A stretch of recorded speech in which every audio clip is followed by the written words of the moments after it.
20 September 2025 রবিবার।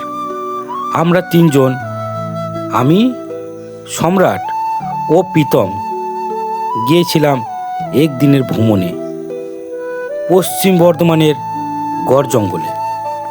সর্বপ্রথম দুর্গাপূজার উৎসস্থল এই মেধাসমণির আশ্রম, কাপালিকের পূজিত। এটি হলো শ্যামারূপা কালীবাড়ি। ইচাই ঘোষের দেউল ও তার ইতিহাসের উদ্দেশ্যে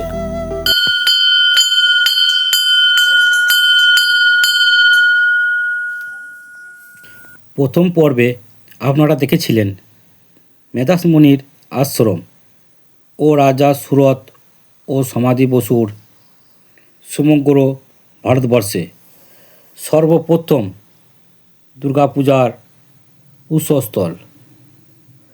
যারা প্রথম পর্ব এখনও দেখেননি, প্লিজ দেখে নিন, নিচেই লিঙ্ক দেওয়া আছে। আজ এই দ্বিতীয় পর্বে থাকছে গড় জঙ্গলের শ্যামারূপা কালীবাড়ি। চলুন শুরু করা যাক। পুরো জঙ্গল। এই সাইডটা একদম অনেক দূর পর্যন্ত জঙ্গল। আর এইদিকে মায়ের দুর্গাপুজোর প্যান্ডেলটা করা হচ্ছে। আর এটা মায়ের মেন মন্দির, এই সামনেরটা যেটা পুজো দিলাম, ঠিক আছে, এটাকেই গড় জঙ্গল বলে। আর বলি, ওই দূরে দূরে দেখা যাচ্ছে, দেখা ঠিক যাচ্ছে না, আর একটু দূরে যেতে হবে। ওই দূরে একটা মন্দির আছে, চলুন ওটা দর্শন করে আসি। গড় জঙ্গলের শ্যামারূপার মন্দির যাওয়ার রাস্তা এই সামনের দিকে, এইটা, এই রাস্তাটা। চলুন যা যাক। বন্ধুরা, একবার হাঁপিয়ে গেছি, অনেকটা রাস্তা, 1/2 কিলোমিটার, যা রোদের তেজ, ভাবে পুরো ঘেমে গেছি একবারে। জল টেস্টও পেয়েছে, জলও দেখতে পাচ্ছি না, কোথায় খাবো একটু। চলুন, মন্দির ঘরে জল পাওয়া যায়, একটু খাবো, তবে শান্তি। আর একটু বসবো একটু, সময় তো সেরকম হাতে এসে না, কেন আমাকে ফিরতে অনেকটা রাস্তা। চলুন, দেরি করা যাবে না। চলে এসছি, এই যে সেই মন্দির, এই যে দেখুন, অনেক কষ্টে এসছি। চলুন আমিও দেখি, আপনাদেরকে ঘুরে ঘুরে দেখাই কোথায় কী আছে, সমস্ত ঘটনা আপনাদেরকে শোনাবো। চলুন।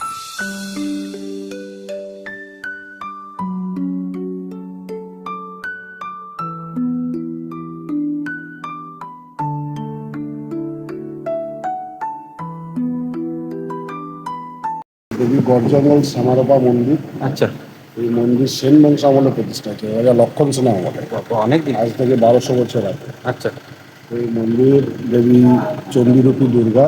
আচ্ছা এখানে এক কাপালিক নরবলিদানের মাধ্যমে মায়ের উদযাপন করতে যায়। আচ্ছা তখন আমাদের বাংলার রাজা ছিলেন রাজা লক্ষণ সেন। আচ্ছা লক্ষণ সেন গৌড় থেকে এখানে এসে কিছুদিন আত্মগোপন করেছিলেন। আচ্ছা এবং সেই আত্মগোপনের সময়ে এখানে কাপালিক যখন নরবলি দেয়, তখন কবি জয়দেব এখানে এসেছিলেন, এবং কবি জয়দেব এসে সেই নরবলিদানের প্রতিবাদ করেছেন। আচ্ছা, উনি দেবী দুর্গাকে কৃষ্ণবর্ণে দেখিয়েছিলেন।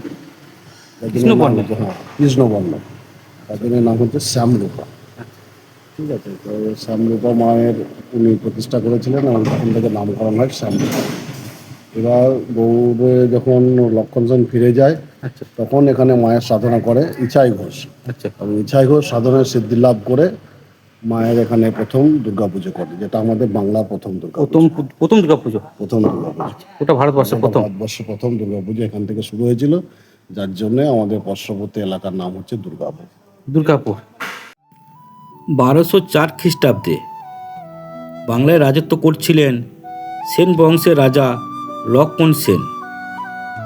ওই সময় খলজি বংশের রাজা বখতিয়ার খলজি বাংলা আক্রমণ করেন। এই আক্রমণে বাংলার রাজা লক্ষণ সেন পরাজিত হন। পরাজিত লক্ষণ সেন রাজধানী নদিয়া থেকে পালিয়ে এসে এই গড় জঙ্গলে আত্মগোপন করেন। আর এই গড় জঙ্গলে সেই সময় বাস করতেন এক কাপালিক। ওই কাপালিক পূজা করতেন মা কালীর, এবং মা কালীর কাছে দিত নরবলি। কাপালিক লক্ষণ সেনকে বলেন, মা কালীর কাছে এক নরবলি দিলে তিনি তার রাজত্ব ফিরে পাবেন। এই খবর কবি জয়দেবের কাছে পৌঁছায়। খবর পেয়ে কবি জয়দেব এই স্থানে আসেন এবং লক্ষণ সেনকে নরবলি দিতে বাধা দেন। কবি জয়দেব সাথে কাপালিকের বচসা বাঁধে। সেই সময় কবি জয়দেবের সহায় হন দেবী নিজে। কিছুক্ষণের জন্য মায়ের রূপ শ্যামারূপা ধারণ করেন। মায়ের এই রূপ দেখে কাপালিক ভয়ে নরবলি বন্ধ করেন এবং ওখান থেকে পালিয়ে যান। তখন থেকে মা কালী শ্যামারূপা নামে এখানে পূজিত হন এবং রাজা লক্ষণ সেন মা শ্যামারূপার মায়ের মন্দির নির্মাণ করেন, যা আজও পূজিত হচ্ছে এই গড় জঙ্গলে। কৃষ্ণ কৃষ্ণ সরস্বতী মাধব মাধব মাধব সর্বাজি সুমাধবান মহাপুরুষ শ্রী গুরু সবাজ বিষ্ণু কৃষ্ণ কৃষ্ণ শতদ বদ্ধ মাস কৃষ্ণ পক্ষে পঞ্চমন্ত্রী রাষ্ট্রপতি সর্বস্ব তার সর্বগত্র সমহাজরা রাষ্ট্রপতি সমহাজ সর্বমঙ্গলতে জগতে আয়রণ সর্বমঞ্চ পূর্ণ কমলতে শরীর মন সর্বসুখ সাথে কমতে সর্বোচ্চ সফলতা প্রাপ্ত কামনাতে নানা দেবতা পূজন পূর্বক হ্রিং দুর্গদুর্গরূপিণী স্বাহং শ্যামরপতি পূজা কর্মাণি করিষ্যে ওম যজাবতী কর্তব্য বন্ধুরা, এখানে বহু ভক্ত আসেন এই মায়ের পুজো। অনেকের নানান ধরনের এখানে মানত করা থাকে। তাদের মনস্কামনা পূর্ণ হলে এই জায়গায় আসেন। তাদের যেটুকু মায়াকে দেওয়ার, পুজো হোক, শাক বলি হোক বা যে কোনো পুজো বা যাই হোক, দিতে আসেন। যে সমস্ত ভক্তরা এই মায়ের কাছে আসেন, এই মায়ের কাছে এসে একটি ইটের টুকরোকে নিয়ে লাল সুতোর মাধ্যমে এই গাছটিতে বেঁধে দেন, এলে দেখতে পাবেন প্রচুর ইট বাঁধা আছে এই গাছের প্রত্যেকটি ডালে ডালে। এখন যে জায়গাটা দেখছেন, এই জায়গাতেই দেওয়া হতো নরবলি।